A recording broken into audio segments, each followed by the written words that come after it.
Hi, this is VTO President Andrew Spar. I know many of us received our first paycheck this week and saw the 3% tax that Tallahassee lawmakers have levied against us. I want you to know something about that 3%. Because of you, our state union, the Florida Education Association, has filed a lawsuit on our behalf against the state of Florida over this 3%. It turns out that Florida law says when we're hired, we are entering into a contract with the Florida retirement system, and that contract may not be changed or voided at any time. Additionally, the Florida Constitution says that the legislature may enact no laws that change or void contracts currently in existence. So we feel pretty good about this lawsuit. Keep in mind, we don't know how the lawsuit will turn out, but we do know it's going to take time. So we ask for your patience as we continue to move forward. And know that our ability to file this lawsuit was because of you. I want to talk a little bit about our own district. We have been fighting for you in terms of getting a pay increase. Our school board members last year met with our Government Relations Committee, and each one of our school board members promised that if there was money, they would compensate employees and help cover this 3% loss. Well, now they're reneging on that promise. And they're reneging on that promise because they don't know what the future's going to hold. Well, neither do we. And we agree we have to be careful in our planning because we don't want to see any of our employees laid off. That wouldn't be good for anyone. However, our district has been way too conservative in our view on how they budget. Let me give you a case in point. A couple of years ago, about 2.5 years ago, when we got our last step, the district said after that they would have very small reserves. We told them if they did that, they would have at least $20 million in reserves at the end of the year. Well, we got our step that year. And it turns out they had $27 million at the end of the year. VTO was right. And in fact, when you look at the last few years, every year the district has had at least $10 million more at the end of the year than they had said they were going to. So we believe that the district has to be responsible, but we believe that they do have the money available to help compensate the employees and offset this 3% loss. We need your help. We need you to contact school board members, not using your school email, and remind them to keep their promise. There is money there, and they can help the employees in our district, and they should.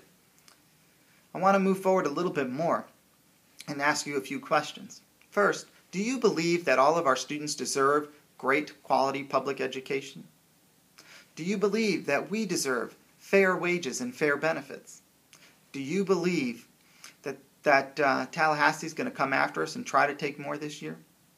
And do you know of anyone else out there besides the union who would be willing to step up and stand up to Tallahassee lawmakers and file lawsuits against the state when they do the wrong thing? I don't either. And the fact of the matter is if I know we all believe in high quality public education, and I know we all believe in the work we do. So that's why we've got to stand unified. Because without each and every one of you, we wouldn't be able to take those challenges and take that stand. Tallahassee lawmakers have made it clear. They're coming after us again. And they don't just want more money. They want our job. They don't believe in public education. Think about it. This year they allocated $55 million to charter schools for school construction and maintenance. Gave zero to public schools. This year they cut public school budgets by $1.3 billion and gave millions more to private school vouchers through the corporate voucher program. They're putting on the ballot a plan so that they could change the Constitution to allow vouchers for all, so they can give money to parents to send their kids to private schools, to homeschool their kid, to send them to charter schools, all with no accountability and no assurances that students are going to learn. This country was founded on the fact of our ability to achieve and prosper, and one of the sure ways to make sure that's going to happen is through great public schools. A lot of our colleagues have already abandoned the system. They've given up. They've said enough. But those of us who have stayed behind have a responsibility because we care about what happens to our schools. We care about our students and we care about our communities. And that's why we need to stand together and stand unified. I hope you'll continue to stand with me, and I hope you'll ask your colleagues to do the same, because the reality of it is, divided, we will fall. United, we can do anything. We've proven that again and again. Don't give Tallahassee lawmakers what they want. They don't want you to have a voice. They don't want you to have a union. And the reason they don't want you to have that is because they want to take your retirement. They want to take your health care. They want to cut your wages. They want to take your job.